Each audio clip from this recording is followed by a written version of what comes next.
más, y se le llama trastorno de ansiedad generalizada, trastorno de pánico, agorafobia, trastorno por estrés postraumático, trastorno obseso compulsivo, que no es un trastorno de ansiedad, pero tiene ansiedad, ¿sí? Y después, muchas veces se ve que los pacientes ansiosos crónicamente, que no llegan a tener un tratamiento adecuado, se deprimen. De hecho, el 80% de los pacientes con trastorno de pánico que no hacen tratamiento terminan deprimidos, ¿sí? Y se produce lo que se llama en neurociencias una depresión por desgaste, por estrés. La encrucijada que relaciona la ansiedad y la depresión y la continuidad entre ambos es algo que hoy está de moda, ¿sí? Que es el abordaje del estrés, ¿sí? En algún momento alguien habló del síndrome general de adaptación. Si ustedes leyeron algo por ahí, seguramente se van a acordar. Y tiene que ver con todos los síntomas, signos físicos, psíquicos que una persona tiene cuando tiene que adaptarse a una situación nueva o cuando tiene que enfrentar una crisis vital esperable o quizás una crisis no esperable. ¿Cómo puede ser la pérdida de un ser querido, un accidente, etcétera, etcétera? O una mudanza, ¿sí?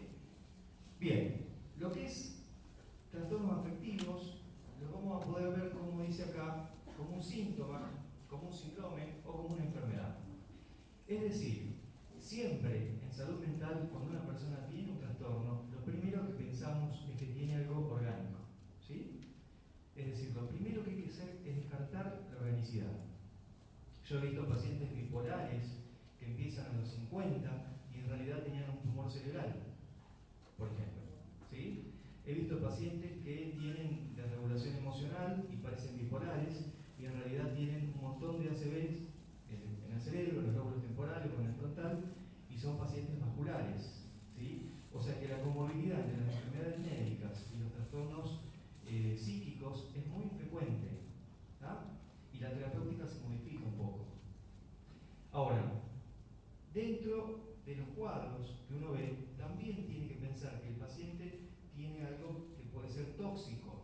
O sea que las dos cosas que primero tenemos que descartar con un paciente que tenga cualquier trastorno psiquiátrico es que no sea de origen médico o bien que no sea de origen tóxico. ¿Sí? Correspondería en cualquier paciente psiquiátrico pedir tóxicos en orina. Esto quiere decir drogas, algún medicamento, alguna sustancia que sea tóxica que no se use como medicamento. Pesticidas, etcétera, etcétera. Bien, entonces, un paciente con algo orgánico puede tener un síndrome depresivo y la causa es orgánica, ¿sí? Un paciente que tiene todos los síntomas de depresión que duran durante algún tiempo y no tiene tóxicos ni tiene nada orgánico, puede tener una enfermedad depresiva, ¿sí? Y cualquier persona, cosa no persona, que tenga síntomas de la espera depresiva porque algo salió mal, porque rindieron mal un examen, porque no pudieron pasar al próximo año, pueden tener síntomas depresivos sin que sea una depresión. Entonces, cuando una persona está triste, no tenemos que psiquiatrizar el dolor psíquico. El dolor sería, ¿no? Porque duele todo, hasta el cuerpo. Entonces, no tenemos que psiquiatrizar el sufrimiento de las personas. A veces son trastornos psiquiátricos, pero muchas veces no. Y no psiquiatrizarlo significa que a lo mejor necesita algún medicamento, pero no necesariamente. Entonces, en terapéutica, como uno de los principios, así a grosso modo, es que siempre tenemos que tener en cuenta lo que se llamarían medidas higiénico-dietéticas. Es decir, que las personas coman bien, que las personas duerman bien, que las personas hagan cosas divertidas, ¿sí? Que descansen bien, que bajen al mínimo los niveles de estrés. Entonces, tenemos que lograr que hagan tres cosas con el cerebro, que es muy importante y que tiene que ver con el funcionamiento del cerebro y la protección del cerebro. Los cardiólogos han avanzado mucho porque han desarrollado un montón de estrategias de protección del corazón. Entonces la gente es menos hipertensa, tiene menos infarto, menos angina de pecho, porque han hecho toda una cuestión cultural, una cuestión de educación del cuidado del corazón. Esos mismos principios que utilizan los cardiólogos los tenemos que utilizar en el cuidado del cerebro, ¿sí? Todo lo psíquico, las emociones, los sentimientos, las conductas, la regulación de la conducta pasan por el cerebro, ¿sí? La gente vive en su cerebro, experimenta en su cerebro, no en otro lado. Y y las representaciones de lo que es la realidad están en el cerebro, no en otro lado. Ahora bien, hay tres elementos que son fundamentales para el cerebro. Una es que tenga buena oxigenación. Por eso en todos los tratamientos se indica actividad física aeróbica, que sea regular, es decir, que sea frecuente. Segundo, el otro nutriente que tiene el cerebro es la glucosa, por eso tiene que alimentarse bien. Y el tercero, que también es un nutriente, es la información. Es decir, tenemos que ver con qué se nutre a nivel de información nuestro cerebro. Si una persona mira mucho tiempo noticieros, hoy, aquí en Argentina, es probable que se ponga muy triste. Es probable que esté muy ansioso, muy preocupado, estresado, y eso lo lleva a un montón de otras enfermedades. Es decir, todo eso nos alimenta, nos nutre, porque el cerebro funciona mejor cuando se utiliza más. Es decir, esta experiencia que estamos teniendo en este momento está conectando un montón de neuronas de una forma determinada que se llama red Hebbiana, que es la forma en que se va a materializar esta experiencia en el cerebro. Es decir, cada experiencia que nosotros vamos viviendo nos va dando un nuevo significado en nuestra vida y significa que hay nuevas neuronas que se conectaron. Y esto pasa en cuestión de minutos, ¿sí? Y va a ser más intensa la memorización y el registro de lo que estemos haciendo cuando haya más emoción. Es decir, supongamos que yo los haga reír en este momento, ustedes se van a acordar más fácil, ¿sí? Pero todos los chistes que yo sé son chistes que no puedo decir con un micrófono con las puertas abiertas. Entonces no se van a acordar nada, ¿sí? Bien, yo tengo que hacer que esta clase sea interesante, ¿sí? Pensé en venir desnudo, pero no quedaba bien, porque no me iban a dejar entrar. De todas maneras hubiera sido impactante, ¿sí? Por ninguna razón en particular, solamente por el hecho de que una persona desnuda impacta, ¿no? ¿Por qué influye esto? Porque esto los emociona y porque el cerebro está preparado para dos funciones que son muy importantes. Por eso podemos estar reunidos hoy y no en la materia fecal de un dinosaurio hace miles de años. Es decir, necesitamos hacer dos cosas para no habernos muerto hace miles de años. ¿Sí? O sea, todo el organismo, fundamentalmente el cerebro, está preparado para defenderse de cualquier situación, teniendo conductas irracionales incluso, y para, esto implica la supervivencia, ¿no? Esa es una de las funciones elementales del cerebro, es decir, hacer que el organismo que aloja el cerebro pueda sobrevivir a cualquier cosa. Por eso es que la gente se pone irracional y hace cosas que parecen no tener coherencia cuando hay una situación de riesgo, ¿sí? La memoria generaría sola con experiencias emocionales positivas o negativas también. Por ejemplo, un examen que fuera traumático, yo lo recordaría mejor. Sería mejor que el examen fuera más traumático para que yo me acuerde. Ese sería un fundamento para muchas personas que maltratan alumnos. No, no hace falta. Los alumnos se pueden emocionar positivamente en un examen, ¿sí? Y decir, fue inolvidable. O sea, no hace falta maltratarlo, chicanearlo, ni nada por el estilo, ¿sí? La cosa puede ser inolvidable de muchas maneras. Ahora, es cierto que es más fácil memorizar cuando hay una emoción dolorosa, ¿sí? Por eso hay un refrán que dice que se quema la leche de la vaca que llora. Ah, ese es el mejor ejemplo de cómo funciona la memoria. Bien. Sí. La segunda cuestión, que es muy importante para el organismo, que se llama ser humano, y para todos los animales, mamíferos por lo menos, es la reproducción. O sea que todo lo que tenga que ver con la reproducción, por eso a mí se me ocurrió venir desnudo, pero no me animé, ¿sí? Bien, porque ayer me compré un óvulo frontal nuevo y entonces hoy estoy un poco así, me inhibo. Si hubiera sido la semana pasada, no sé. La reproducción es otra función que está privilegiada en todos los seres vivos, fundamentalmente los mamíferos. O sea que, en definitiva, las personas van a estar motivadas, alentadas, van a tener mucha iniciativa cuando se trate de sobrevivir y reproducirse. ¿Sí? Todas las experiencias que tengan que ver con algo de eso van a ser mejor registradas que las que no tienen nada que ver con eso. Por eso el sistema educativo tendría que cambiar la forma que le enseñan a los chicos. ¿Sí? Porque, por ejemplo, geometría no tiene nada que ver con la función reproductiva. Entonces, matemática tampoco. Por eso a los chicos no les interesa. ¿Sí? A los chicos de primaria, secundaria. En la universidad también hay algunos contenidos que deberían cambiar. Esto no lo dije yo. Bueno, estos son los síntomas de depresión. O sea, de la depresión. Los síntomas de la depresión, vamos a decir. O de los aspectos afectivos. ¿No? La tristeza, la inhibición. No puedo, no puedo, no puedo. ¿Sí? La culpa. ¿Sí? Hay personas que tienen muchos sentimientos de culpa. El depresivo, cuando está depresivo, tiene culpa. Es decir, que no. A veces la culpa se pone como una idea rígida que no se puede modificar. ¿Sí? En el estrés postraumático también aparece, en el trastorno de ansiedad aparece, en el trastorno obseso compulsivo que estaría dentro del trastorno de ansiedad, también aparece la culpa. Y tiene toda una explicación neurobiológica que es muy interesante y psicodinámica que también es muy interesante. La pérdida del impulso vital. Las personas depresivas no se quieren reproducir y no quieren sobrevivir. Yo creo que sí quieren sobrevivir porque hay un concepto que tiene que ver con energía, que es con conservar la mayor cantidad de energía posible y que es algo que los depresivos hacen. ¿Sí? Se quedan en la cama, se quedan sin hacer nada porque tratan de conservar al máximo el nivel de energía que tienen, que es muy bajito. Entonces, eso es una forma de tener una conducta de supervivencia. La minusvalía, esto es medio español, sí, sería el sentimiento de discapacidad o de incapacidad. Es realmente incapacitante la depresión. ¿Sí? Las personas no se hacen, realmente no pueden hacer nada. No les da el cuerpo. De eso vamos a hablar un poquito más adelante. Puede tener un polo vespertino o matutino, al principio o al final del día. Es decir, estar peor al principio o al final del día. Y puede tener cansancio, falta de apetito o exceso de apetito y trastornos del sueño.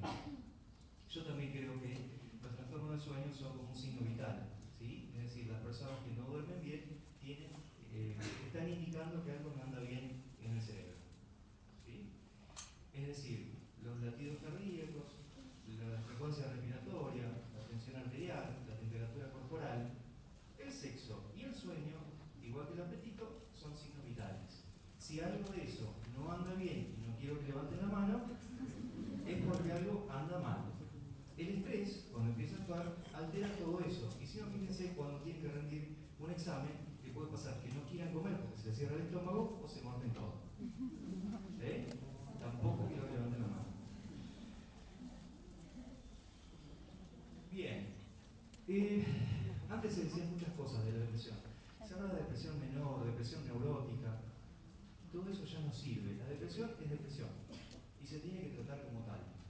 Es decir, el nuevo concepto de depresión es que es una enfermedad sistémica. ¿Sí? Es decir, no es que el cerebro anda mal y entonces tengo cansancio, no tengo deseo sexual, tengo alterado el apetito, el sueño, etcétera, etcétera. Es una enfermedad sistémica. Todo el organismo está enfermo. Las últimas dos teorías que hay, que son bastante recientes, son la teoría inflamatoria de la depresión, es decir, una persona se inflama completamente y a nivel cerebral y conductual se manifiesta como depresión. Y la otra es la teoría mitocondrial de la depresión, que tiene que ver con que las mitocondrias no funcionan bien, por lo tanto no producen la cantidad de energía para todas las células que hacen falta, tampoco para el cerebro, y entonces está el cansancio, la falta de iniciativa, la falta de voluntad, la falta de energía. ¿Sí? Bien, esto es lo más nuevo. Esto significa que en algunos cuadros depresivos se pueden utilizar aminoácidos para mejorar el cuadro depresivo, ¿sí? Para mejorar la función mitocondrial. Y también significa que en los primeros episodios o en los primeros momentos de la depresión se pueden utilizar antiinflamatorios. Los pacientes mejoran con antiinflamatorios cuando están depresivos. Y esto tiene que ver con cómo la depresión desregula. Ay, quisiera muchísimo. Cómo en la depresión se desregula todo, absolutamente todo. ¿Sí? Bien. Es una enfermedad biológica y sistémica, pero con indudable gatillo social y repercusión social. Es decir, es sistémico, es biológico, es es orgánico, pero puede haber una causa externa o una causa interna que me desencadena la depresión y cuando estoy depresivo afecta todas esas cuestiones, ¿sí? Mi relación conmigo, mi relación con el entorno y mi producción, mi actividad. Bien, tiene bases anatómicas, fisiológicas, endócrinas, que son los responsables de iniciar el proceso depresivo y después sostenerlo, incluso cuando pasa el tiempo que puede haber caídas, ¿sí?, del cuadro depresivo. Yo diría que en terapéutica ustedes van a ver que si enfocan bien la cosa, lo más importante no va a ser que el paciente se recupere, va a ser que el paciente no vuelva a caer. Si ustedes tienen ese enfoque, sabiendo que la depresión puede transformarse en una enfermedad crónica y recurrente, entonces lo van a ayudar mucho al paciente. Porque probablemente si hoy está depresivo, en 3 años vuelva a repetir el episodio depresivo. Incluso hay cuadros depresivos que se llaman estacionales, donde las personas cuando llega el invierno se deprimen. ¿Sí? Y esto tiene relación con muchas cosas, entre ellas la cantidad de horas de sol, o sea, de luz solar. De hecho, una de las terapéuticas para la depresión es la exposición a luz solar, a la mañana temprana. 10-15 minutos de sol a las 8 de la mañana. Se llama luminoterapia. ¿Sí? Bien, pero el concepto fundamental, y no tengo un puntero, es que es una patología sistémica que afecta a todo el organismo y a nivel conductual se manifiesta como depresión, con los síntomas que dijimos al principio. Bien, y es una enfermedad donde se pierden todos los mecanismos de regulación de todo el organismo. O sea, es una desregulación. O sea, que lo podemos pensar al revés. Cualquier persona que tenga alguna razón para que su funcionamiento orgánico esté desregulado se puede deprimir. ¿Entienden? Un paciente con hipotiroidismo se puede deprimir, más allá de que el hipotiroidismo tiene síntomas que son similares a la depresión. Y un paciente con depresión puede terminar hipotiroideo. Un hombre o una mujer que están deprimidos no piensan en la reproducción. Es más, no pueden reproducirse. Una persona que no puede reproducirse posiblemente se deprima. Entonces es un ida y vuelta todo el tiempo, algo que se retroalimenta. Bien, bueno, esto es más de lo mismo. El concepto acá es que es incapacitante desde el principio. ¿Tá? Yo quiero que ustedes entiendan que en psicopatología no existe la vagancia. Es decir, las personas que no tienen iniciativa, que no pueden, que han dejado de rendir, pero no examen, de rendir en cuanto a rendimiento intelectual, físico, etcétera, etcétera, posiblemente estén deprimidas. ¿Sí? La vagancia no existe en psicopatología.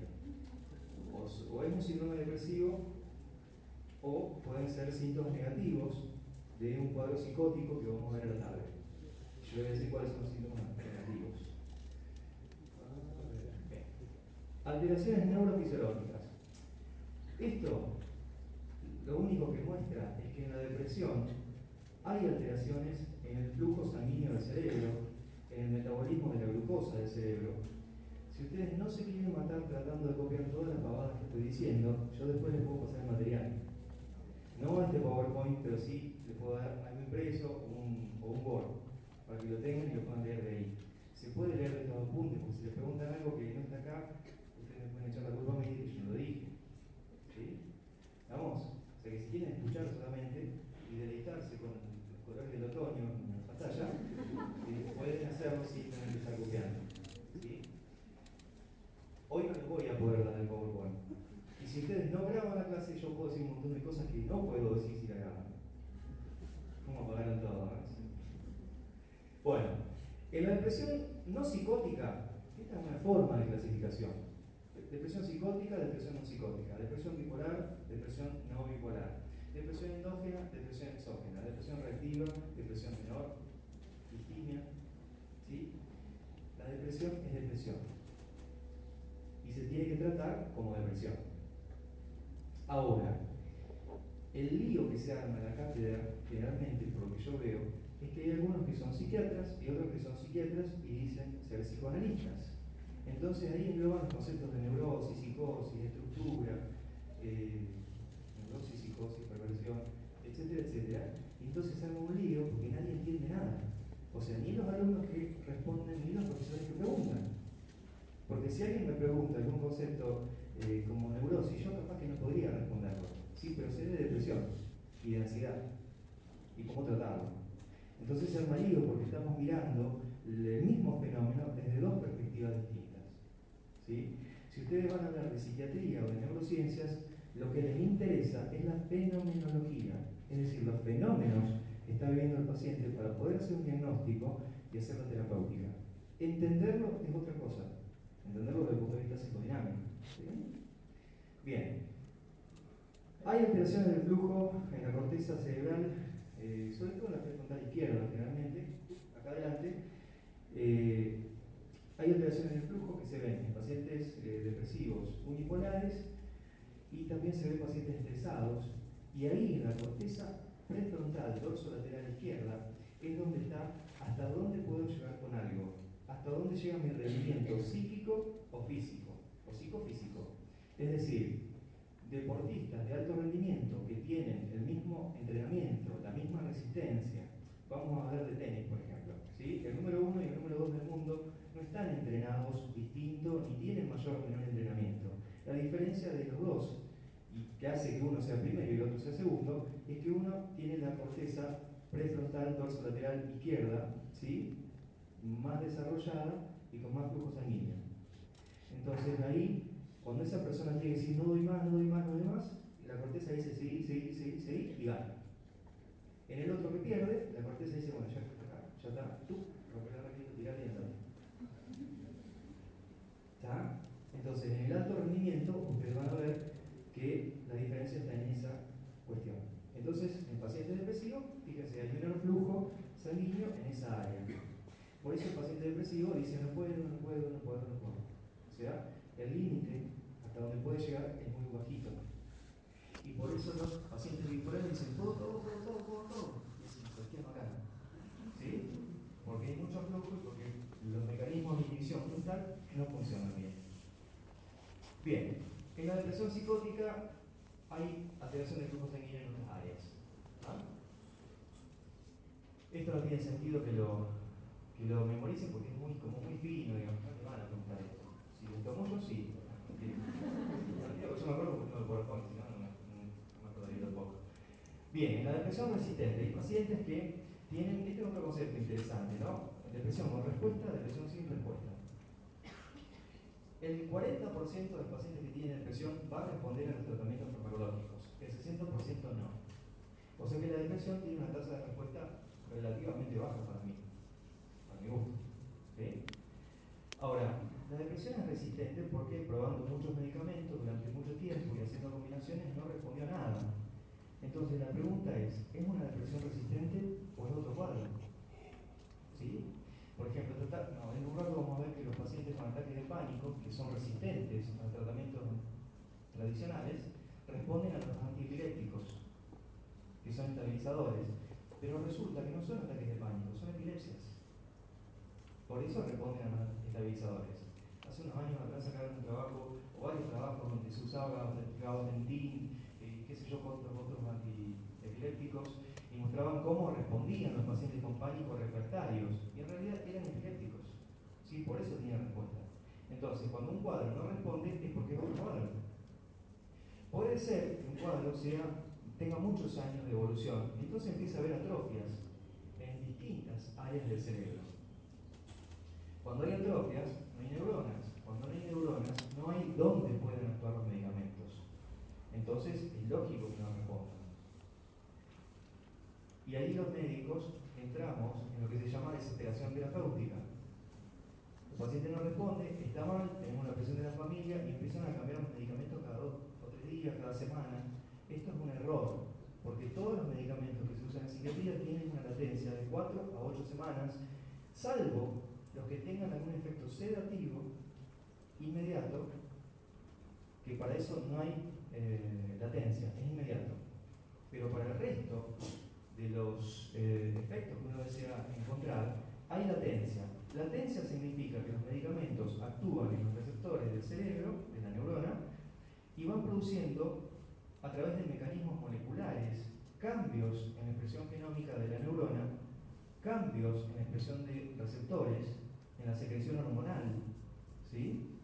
esos cambios, a lo largo de 4, 6 u 8 semanas, modifican la percepción del mundo y las conductas. Entonces, había una forma de clasificación de la depresión que era serotoninérgica, dopaminérgica, ¿sí? Noradrenérgica, que tampoco sirve más. ¿Por qué?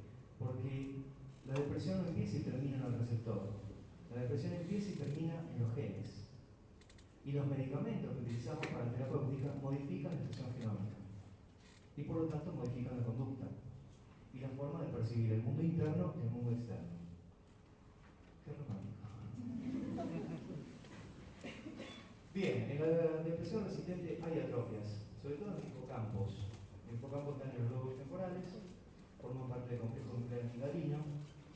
La amígdala es un núcleo que tiene otras partes, digamos, que es la que se pone hiperactiva en los trastornos de ansiedad y en los ataques de pánico. ¿Sí? Cuando la amígdala gatilla mucho, una persona puede tener un ataque de pánico. Cuando uno no puede respirar bien, la amígdala empieza a decir: cuidado, te vas a quedar sin aire, te vas a morir, qué sé yo, no vas a poder salir corriendo, no tenés músculo, no tenés sangre para los músculos, entonces ¿quién me va a ayudar? Y ahí aparece el ataque de pánico. ¿Sí? No es tan así, pero parecido. Y en la depresión bipolar hay mayor tamaño de la hipófisis que en la unipolar. Y hay más activación del eje. Por eso los pacientes con trastornos bipolares siempre están activados, siempre están para adelante, siempre quieren y no tienen límites. ¿Sí?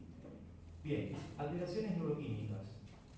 Disminución del tono de aminas, o sea, dopamina, noradrenalina, serotonina también. Disminución de la producción de factores de crecimiento neuronal. Esto es BDNF, en inglés no se lo digo ni loco porque no sale, pero les puedo decir otra que es en español, que es la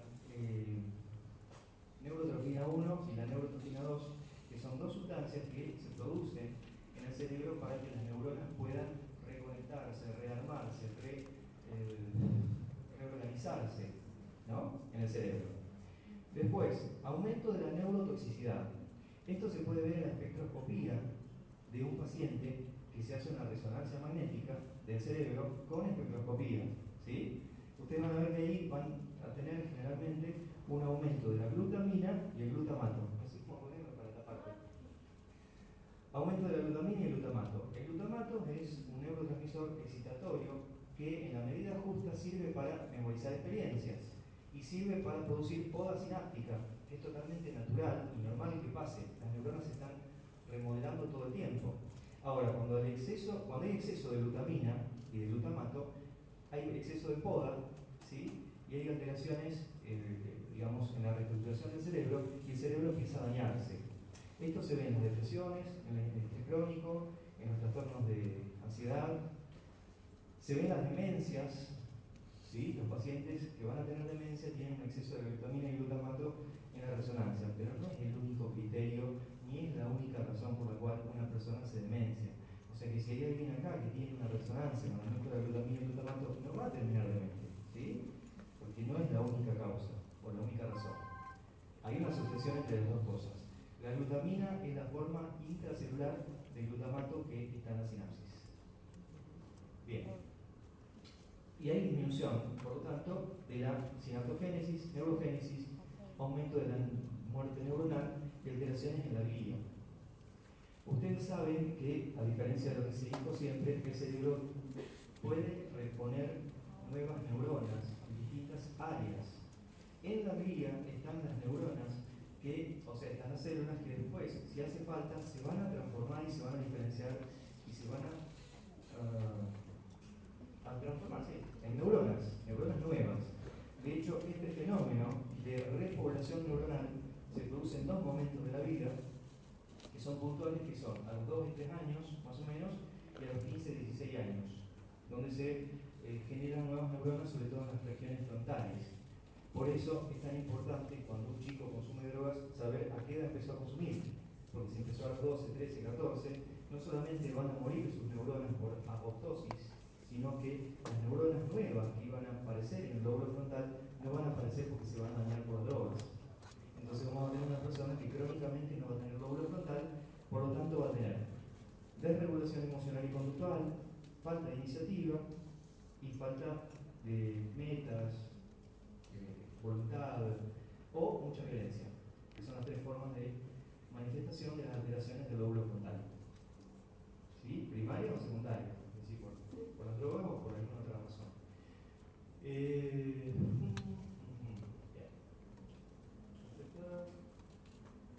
Miren qué lindo, acá me puse romántico de nuevo.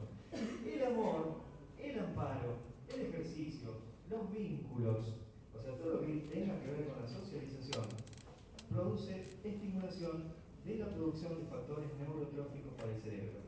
¿Sí? Esto es muy importante. Por eso las personas, cuando se deprimian, tienen como más necesidad de cariño, de afecto, de que los cuiden. ¿Sí? Y si los cuidan, mejoran más, digamos. Esto también van a ver que cuando una persona recibió malas experiencias, maltrato o situaciones de abuso antes de los 3 años, esa personita va a crecer con menos neuronas que el promedio de la población. ¿Sí? Es decir, esto es muy frecuente. Cuando los chicos son maltratados durante la infancia, es muy vital saber qué pasó antes de los 3 años o 4 años, porque ahí es donde están haciendo que su cerebro se llene de neuronas. Y también se mielinice, ¿sí? Porque el cerebro se mieliniza durante toda la vida y después a cierta edad empieza a desmielinizarse, y esto tiene repercusiones en la vida íntima, o sea, en los afectos, y en las experiencias, y en la vida externa, en el mundo externo también. Es decir, que la palabra, y esto me encanta decirlo, que tuvo una electiva conmigo, ya sabe, lo escucho 20 veces, la palabra que mieliniza el lóbulo frontal es la palabra no. ¿Sí? Porque ustedes van a ver que un chico chiquito, cuando quiere hacer algo que no tiene que hacer, persevera en eso. La perseveración es un indicador clínico de que hay de que hay un lóbulo frontal que está inmaduro. Y a través del no, del no, del no, del no, el cerebro lo que hace es empezar a mielinizarse y a repoblar el lóbulo frontal, y ahí aparece el no, que ya se aprendió, y entonces se inhibe la conducta. ¿Ah? Entonces, esto es muy importante, porque la palabra no es la más importante de todo el vocabulario, porque es la que mieliniza el lóbulo frontal. ¿Parece verdad todo lo que estoy diciendo? ¿No? ¿Sí? ¿No?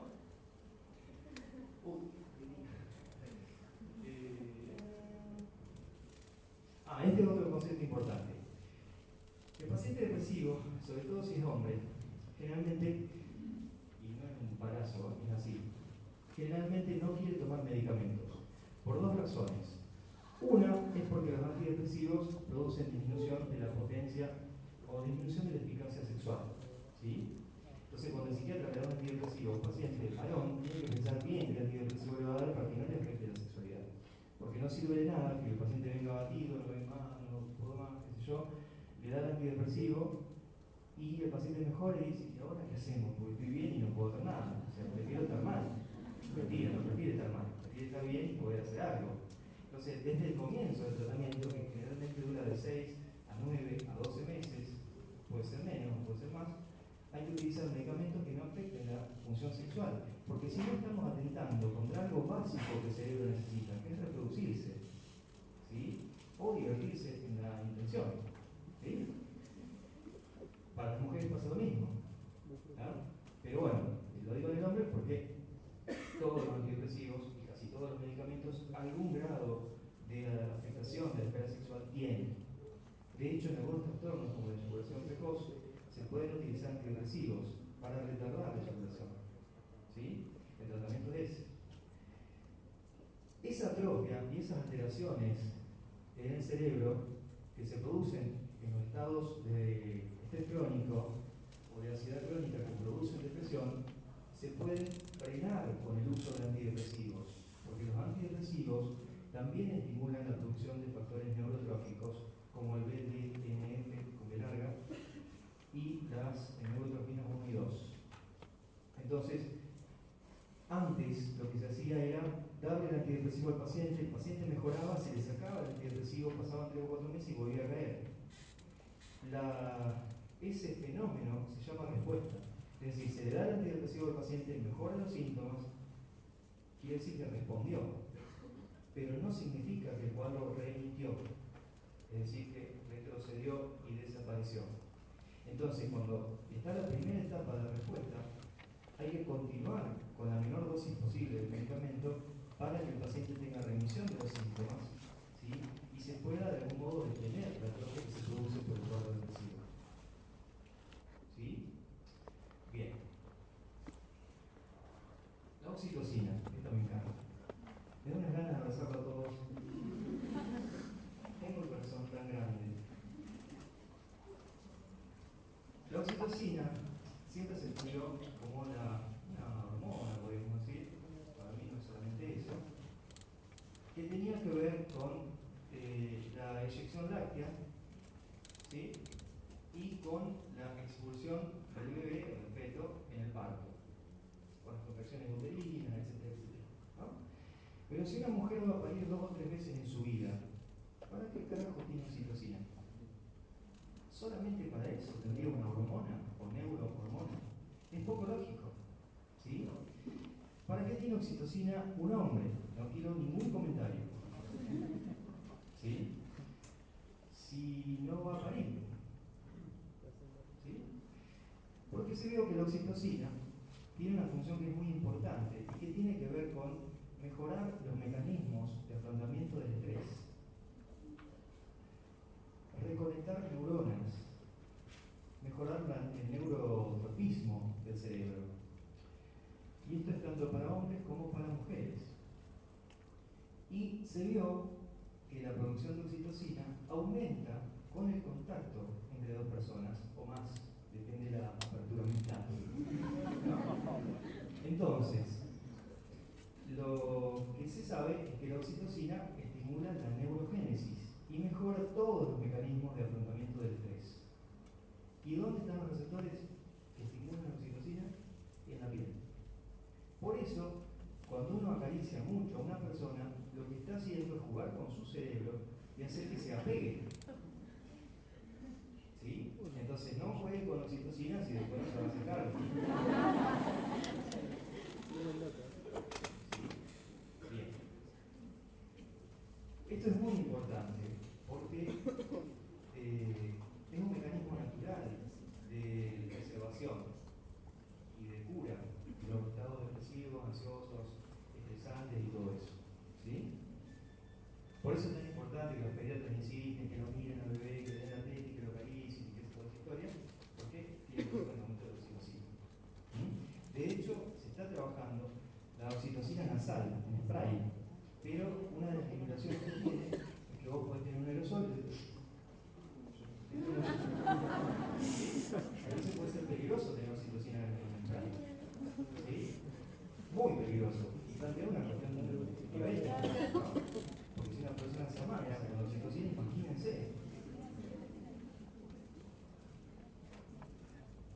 Depresión y metabolismo.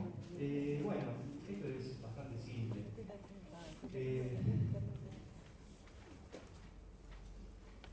El neurotransmisor de la motivación y del placer es la dopamina. La dopamina generalmente está alterada en la depresión, por eso las personas no tienen iniciativa, no tienen deseo sexual y tienen un montón de otras alteraciones que tienen que ver con la motivación. El entusiasmo, la obsesión y la cuestión esta de que esto es lo único que hay, tiene que ver con la noradrenalina, ¿sí? Y la serotonina es el neurotransmisor que tiene que ver con la satisfacción. Es decir, una persona que no tiene nivelados sus niveles de serotonina en el cerebro va a estar siempre insatisfecha. Qué silencio. Bien, ¿por qué? Porque la serotonina tiene que ver con bajar las necesidades. ¿Sí? Si como mucho y no puedo parar de comer y me aumenta la serotonina, probablemente pueda controlarme. Por eso algunos cuadros ansiosos y algunos cuadros relacionados con la conducta alimentaria se pueden utilizar antidepresivos que tienen que ver con la neurotransmisión serotoninérgica. ¿Sí? Bien, las personas depresivas a veces necesitan comer cosas dulces. ¿Sí? Después yo le voy a hablar un poco más de los ejes y vamos a hablar de esto. Fíjense, en la depresión aumentan los niveles de cortisol, igual que en el estrés. Ustedes saben que los corticoides producen un montón de alteraciones metabólicas y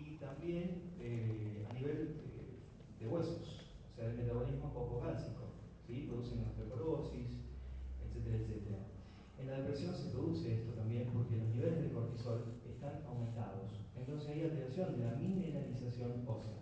¿Sí? Y hay una hormona que es muy interesante que se puede usar en terapéutica, que es la dihidroepiandrostenedona, ¿sí? Que es la DEA, que se receta en fórmulas magistrales, porque en el mercado no está, como comprimidos que se venden con receta, que lo que hacen es mejorar todo el pool de hormonas sexuales y nivelar el nivel de cortisol, y hacen algo parecido a lo que sería la oxitocina. De hecho, los americanos, cuando la descubrieron y la empezaron a publicitar y a vender, la vendían como la hormona de la juventud. El único requisito que tiene es que hay que descartar que ni un hombre ni una mujer tengan algún tipo de cáncer que tenga que ver con los genitales, es decir, con la vejez gonadales, ¿sí? Porque si no estaríamos estimulando la producción de células cancerígenas. Bien. Bueno, el colesterol, fíjense, esto para los cardiólogos y los clínicos. Cuando un paciente tiene colesterol alto, le hace mal a nivel vascular y a nivel cardíaco, pero tiene algún efecto protector contra el suicidio, porque se ha visto que disminuir rápidamente, descender bruscamente los niveles de colesterol, aumenta el riesgo de suicidio. ¿Sí? Esto está demostrado. Por otro lado, la hipoglucemia, que era uno de los nutrientes esenciales del cerebro, uno de los tres, glucosa, información y oxígeno, la hipoglucemia produce conductas impulsivas y autoagresión. ¿Sí? Aparte de todos los síntomas neuropsiquiátricos que puede producir un cuadro de hipoglucemia. Bien, y la hipercalcemia predispone a la depresión psicótica, a la depresión ansiosa, y la hipomagnesemia a la depresión inhibida. O sea que cuando pedimos un laboratorio para ver el perfil bioquímico de un paciente, pedimos calcio, magnesio, colesterol, y vamos a ver que los pacientes estresados tienen hipercolesterolemia. Ustedes saben que las proteínas de algún modo se producen en el hígado, las que tienen alta densidad y que sacan grasas de la sangre, ¿sí? Entonces, si una persona tiene hipercolesterolemia, lo dije paso porque no me salía, tiene probablemente estrés, es un indicador de estrés, y puede estar así en la ansiedad y en la depresión también. Y si ven que una persona tiene aumentado el colesterol y hace dieta, probablemente baje un porcentaje el nivel de colesterol, pero no totalmente, porque si no se trata del estrés, lo va a seguir teniendo. Podemos dar medicamentos que actúen a nivel del hígado y aumenten la producción de proteínas, disminuyan los niveles lipídicos en sangre, pero no estamos tratando la cuestión de base, que es el estrés. Como estamos estresando mucho, así que voy a decir algo gracioso. No me sale nada, pero cuando me salga. Bueno, ¿Incel o no sé? Cuando vemos un gen que tiene que ver con el transportador de serotonina, hay tres formas de tener los alelos de ese gen. Y esto tiene que ver con el concepto de resiliencia, que seguramente han escuchado alguna vez. Es decir, las personas resilientes son las que vivieron todo tipo de desastres y se pueden fortalecer con eso y salir adelante y seguir con una vida. Las personas vulnerables son las que quedan en el camino, ¿sí? Lo que les digo, que está bueno, es que la resiliencia se puede construir, se puede hacer. Es decir, no es solamente la que uno trae de fábrica. Si uno hace cosas que tengan que ver con la gratificación y el placer y el autocuidado y el autorrespeto, va a ser resiliencia. Pero, como es todo, es una cuestión, tiene que ver con una cuestión de tamaño en cuanto a los alelos, ¿sí? Porque hay tres opciones.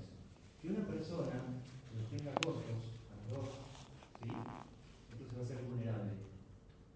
Que una persona tenga los dos alelos largos y va a ser resiliente. Y que tenga uno y uno y va a ser 50 y 50. O sea que, como siempre, en nuestra sociedad, en el cerebro y en los genes, si es más largo, es mejor, aparentemente, el alelo. Bien. ¿Vieron que dije algo que les pasó? A ver, esto. En la depresión hay aumento de interleuquinas, de citoquinas proinflamatorias, etcétera, etcétera.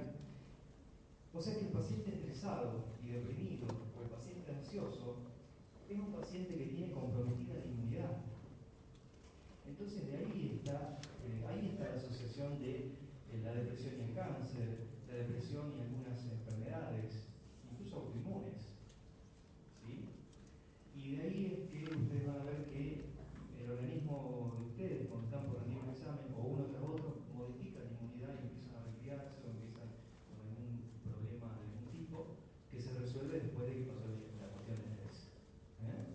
De todos modos, si alguien tiene alterada la inmunidad, siempre hay que pedir diabetes y HIV. ¿Sí? Paciente psiquiátrico me refiero, ¿no? O cualquier paciente en realidad. Bueno, la depresión altera la inmunidad. Ese es el concepto. ¿Sí? Bien, entonces, en la depresión vemos y repetimos que es una enfermedad sistémica porque hay hiperactividad del eje adrenal. Al principio, después empieza todo a decaer. ¿Sí? Pero al principio hay hiperactividad del eje adrenal. Por eso los pacientes depresivos son pacientes que pueden sufrir cardiopatías o pueden sufrir alteraciones cardíacas, porque la encrucijada entre el cerebro y el corazón es el sistema nervioso autónomo, ¿sí? Que se desregula. Bien, hipofunción tiroidea, por eso es importante evaluar tiroides cuando un paciente está deprimido. Primero, para saber si no está hipotiroideo. Y segundo, y esa es la causa de la inhibición, la falta de iniciativa y todos los síntomas. Y segundo, porque también si está hipotiroideo, en el tratamiento para depresión lo que hacemos es utilizar a veces hormonas tiroides. ¿Sí? Si el paciente es bipolar, se puede usar T4. Si el paciente es unipolar, entre comillas, se puede usar T3 para potenciar el tratamiento antidepresivo. Los 3 o 4 potenciadores de los tratamientos antidepresivos son el litio, por más que el paciente no sea bipolar, la T3 y la T4, y hay otro, un antipsicótico que se llama lipipersol, que también se puede utilizar como potenciador de la respuesta antidepresiva. Bien. Litio para pacientes depresivos, bipolares o unipolares. Es decir, lo que se hace es primero litio y después, si no mejora, un antidepresivo. Vale, lo que hago yo, que después les voy a explicar por qué me parece que es mejor así. Hay hipofunción gonadal, ¿sí? Eso también es importante. Disminución del funcionamiento del sistema nervioso autónomo, insulino resistencia, también se produce insulino resistencia, y ahí lo que se sabe con respecto a la insulino resistencia, incluso a todo lo que son mecanismos inflamatorios relacionados con la depresión y la desregulación, es que la provitamina D, ¿sí? No, dejó de ser una vitamina para ser una hormona en realidad, porque tiene receptores específicos y es un gran regulador de la respuesta inmune. ¿Sí? Se puede utilizar para prevenir cáncer, enfermedades crónicas, enfermedades psiquiátricas, ¿sí? Y tiene clara relación con la exposición solar, ustedes lo saben, ¿no? Y ahí está la relación también con la luminoterapia de los pacientes depresivos. Es decir, la provitamina D en el futuro va a ser un medicamento que se va a difundir por todos lados y se va a vender para todo, por eso es lo que les digo. No la vitamina D, porque eso produce alteraciones en el metabolismo cálcico, ¿sí? Pero la provitamina sí, porque el organismo va a utilizar lo que necesite y lo que no necesite no lo va a transformar.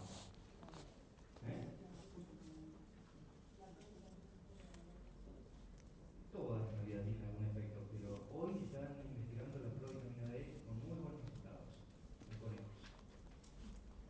No sé por qué conejos. Bien, y la obesidad central, ¿sí? Hay personas que aumentan de peso y lo hacen en obesidad central. Esto tiene que ver con el fenómeno de la insulinoresistencia, y cuando hay obesidad central lo que podemos inferir es que la persona tiene alguna depresión enmascarada, que no aparece de otro modo, o síntomas de mucho estrés crónico. Bien, hay inflamación, hay activación plaquetaria, por lo tanto los pacientes se pueden infartar más, pueden tener más ACVs. Hay disfunción ovárica, por lo tanto puede alterarse la reproducción, disminución de la densidad ósea y disfunción inmune, que es lo que dijimos recién. Bien, yo se los paso después.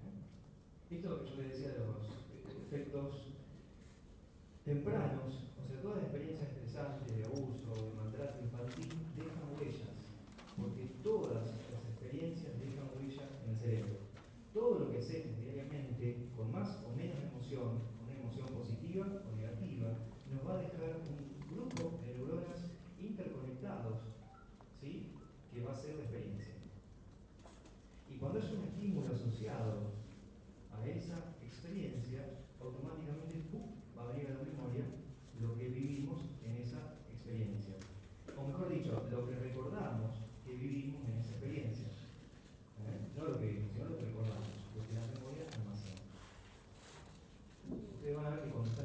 sábado no pueden memorizar nada, no les da la cabeza. ¿Sí? Por eso uno aprende cuando está tranquilo, no estresado. Uno aprende cuando no está estudiando, no cuando está estudiando. Esto no significa que no tengan que estudiar. O sea, hay que incorporar la medicación. Seguimos otro día. Hay que incorporar la información, pero el aprendizaje y la consolidación de la memoria se va a producir durante el momento que no estemos estudiando. Por eso, estudiar hasta el último segundo antes de rendir no es eficaz. Y acá estamos hablando de alto rendimiento cerebral. Como tampoco es eficaz tomar benzodiazepinas por los nervios del examen, porque las benzodiazepinas producen amnesia anterógrada y retrógrada. ¿Sí? Con mayor potencia, mayor amnesia. Por eso el midazolam se utiliza como inductor preanestésico, para que las personas no se acuerden de lo que pasó en el cirugía. ¿Sí? Y por eso la escuela a veces funciona como inductor preanestésico y la gente no se acuerda, ¿no? Al otro día. Bien. Esta es una diferencia clínica que es muy importante hacer en lo que es la depresión bipolar y unipolar. Algunos dicen que existe la depresión bipolar y la unipolar. Otros dicen que existen solamente depresiones bipolares. ¿Por qué? Hace un tiempo se viene hablando de espectro bipolar. Si ustedes leen el concepto de Ipcal, ¿sí? Yo no me acuerdo dónde es, creo que es australiano, pero no quiero decir algo que no recuerde. Él habló de espectro. Entonces, desde una persona que está triste hasta una persona que usa colores vivos en su ropa, es bipolar. ¿Sí? Incluso una persona que nunca tuvo un episodio maníaco o hipomaníaco con exaltación, también es bipolar. Porque él dice, si se deprime y mejora, o sea, se deprime y mejora, se deprime y mejora, hay dos polos, el bienestar y la depresión. Entonces todos son bipolares desde ese punto de vista. ¿Sí? Pero acá, en esta sala, el 70% son bipolares, según el Ipcal. ¿Por qué? Porque usan colores vivos, porque se ríen por lo que yo digo, porque se quedan pensando lo que yo digo, porque están pensando otra cosa mientras yo estoy hablando. O sea, cosas que tienen que ver con la bipolaridad, entre comillas. Es decir, no todos son bipolares. Es medio exagerado, porque ahí cae todo en la bipolaridad, ¿no? Hay que usarlo con precaución el concepto. Pero bueno, hay diferencias. Es decir, las mujeres son más depresivas monopolares, ¿sí? Los hombres son igual que las mujeres, o sea, la proporción es igual en lo que es depresión bipolar. La edad de inicio en las mujeres no, en las personas bipolares es menor. Es decir, cuando una depresión se inicia en la juventud, tiene como un matiz de bipolaridad. Pero es un matiz solamente, no significa que si alguien tiene una depresión de 20 es bipolar. Significa que tiene un matiz, hay que tenerlo en cuenta. La personalidad premórbida, es decir, y acá sonamos porque las mujeres tienen cambios cíclicos del humor, porque tiene que ver con los ciclos ováricos, ¿no? Entonces, de ese modo todas las mujeres serían ciclantes. ¿Ah? Pero bueno, no se puede decir fuerte. Pero en realidad el cambio, o sea, las hormonas modifican la conducta, el humor, el ánimo, etcétera, etcétera, porque el cerebro tiene receptores para estrógenos y progesterona. Y lo novedoso es que no son estrógenos y progesterona que vienen del ovario, son estrógenos y progesterona que produce el propio cerebro. ¿Sí? Y acá les voy a decir algo que les va a gustar mucho a las mujeres, y es que el cerebro humano es femenino siempre, hasta la octava semana de gestación. Después aparecen los testículos, la testosterona, y se diferencia a cerebro masculino. ¿Sí? Por eso es que los hombres no pensamos bien. ¿Sí? Y sí, pensamos mal. ¿Entienden? ¿Ah? Bien. Entonces, la personalidad cicloide, ¿cuántos cambios de humor tiene? ¿Sí? Eso tiende a la bipolaridad. En los unipolares o monopolares hay una tendencia más a la melancolía. Siempre un estado de ánimo triste, caído, con sentimiento de pérdida, de desvalorización, de culpa. Es una forma de personalidad. En cuanto a la psicomotricidad, o hay mucha inhibición o hay mucha agitación en los bipolares. En los unipolares puede haber agitación y ansiedad y quejas somáticas, es como más físico. Riesgo suicida más elevado en los bipolares y la mortalidad más elevada en los bipolares. es más frecuente que se depriman cada 2 o 3 años los bipolares, y esto hace que haya un ciclado del estado de ánimo que se puede preguntar en la clínica. ¿Sí? En los monopolares parecieran no tener ciclado, pero pueden tener recidivas cada 5, 6, 7 años. Profilaxis. Bueno, esto es medio viejo. Yo no estoy de acuerdo con la profilaxis con litio o con antidepresivos. Después voy a decir por qué. Y los episodios son más breves en pacientes bipolares que en pacientes monopolares. Entonces, cuando viene un paciente depresivo y demora mucho en responder al tratamiento, es un buen signo. Ahora, si viene un paciente y a los 3 días dice, doctor, estoy 10 puntos, sacale el antidepresivo porque es bipolar. ¿Sí?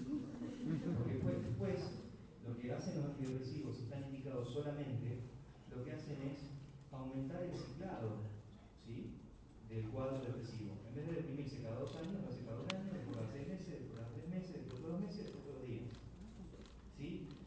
El cuadro bipolar se maligniza con antidepresivos solos.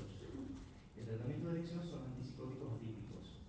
Risperidona, quetiapina, olanzapina, clozapina, aripiprazol. Esto me interesa, bueno. Si quieren saber bien depresión, pueden leer el DSM. Es muy simple, tiene todos los criterios, yo les recomiendo eso. DSM-4, ahora el 5. Bien, entonces hablando de depresión. ¿Qué es la depresión reactiva? Tengo un síndrome depresivo, me puse triste porque me pasó algo. Termina eso que pasó, me adapto y me mejoro. ¿Qué es la depresión menor? Es una depresión con no todos esos criterios que tenía el DSM, pero que dura más tiempo, es como más funcional. ¿Sí? Para mí no es la depresión neurótica. Para mí la depresión menor es la depresión menor. Y eso se puede dar en un psicótico, en un neurótico o en un perverso. La estructura psicodinámica es otra cosa, para mí. ¿Sí? ¿Qué es la distimia? Es una depresión crónica, muy incapacitante, con mucho sufrimiento, ¿sí?, que es funcional, o sea, el paciente puede trabajar, ¿tá?, y que a veces está asociada con depresión mayor, que sería el cuadro típico de depresión donde estoy 15, 20 días, un mes en cama, no me levanto, no como, duermo mucho. Es decir, en la depresión monopolar está todo para abajo. Duermo mucho, como mucho, estoy todo el día en la cama, no puedo hacer nada. Pero si una persona tiene eso y a la vez sonríe, o a la vez tiene insomnio, entonces hay que pensar matices bipolares, porque están los dos polos simultáneamente. ¿Sí? Bien, ahora, ¿qué es la depresión endógena? Es esta depresión con todos los signos y síntomas que escribimos, la diversidad de la depresión mayor. De causa endógena, cerebral, orgánica. La exógena sería me pasó algo y por eso me deprimí. Tiene relación con la reactiva. ¿Sí? Y después, creo que nada más de eso. Bueno, en cuanto a la terapéutica, o sea, uno debería pensar que todos los pacientes, entre comillas, son bipolares cuando están depresivos. ¿Por qué? Porque podemos estar viendo una cara de la moneda y después se puede manifestar la otra. O a lo mejor nunca se manifestó la otra. Entonces, ¿cuál es el error más común? Utilizar el antidepresivo de entrada. Entonces el cuadro era bipolar, se mejoró y se empieza a malignizar. ¿Sí? ¿Por qué? Porque el ciclado aumenta. Entonces, lo más sano para cualquier paciente que tiene depresión es empezar el tratamiento con un antipsicótico atípico que, por tener función serotoninérgica, también actúa sobre el ánimo y no maligniza el cuadro ni lo empeora. Si el paciente con antipsicótico atípico no mejoró, se puede utilizar un antidepresivo. Pero el antidepresivo nunca es un medicamento de urgencia, es decir, nunca es un medicamento que se usa de entrada. Siempre hay que evaluar bien el paciente, el modo de comienzo, la edad, antecedentes familiares, antecedentes de alcoholismo y de suicidio en la familia, eso va por el camino de la bipolaridad, modo de inicio, si fue brusco, si fue insidioso, o sea, todos datos clínicos que permiten hacer una diferencia. Ahora, si uno tiene ojo clínico y vio muchos pacientes, puede saber cuándo el paciente es bipolar o cuándo no, si está deprimido. Si está exaltado, es fácil saber que es bipolar, porque está exaltado. Todas las funciones están aumentadas. Hay insomnio, hiperactividad, hipersexualidad, hiperfagia. Es decir, todo es más. ¿Sí? Bien. La evaluación del riesgo suicida siempre es una prioridad. ¿Sí? Porque no se puede atender un paciente esto parece tonto, pero es un criterio muy importante, ¿sí? Los dos criterios más importantes, los targets más importantes para atender cualquier paciente depresivo son que vaya al tratamiento y que esté vivo, ¿sí? Porque si alguien no va al tratamiento no se puede hacer nada. Y si alguien está muerto tampoco se puede hacer nada. Esos son los targets más importantes. Después podemos agregar el ánimo, la ansiedad, el insomnio, el apetito, etcétera, etcétera. ¿Sí? Bien. Bueno, estos son tratamientos que no tienen mucho sentido, después se los van a decir mejor. Y ahora yo les propongo, ¿quieren que paremos 5 minutos? Y después hacemos una ansiedad, porque son muy densos. Bueno, yo me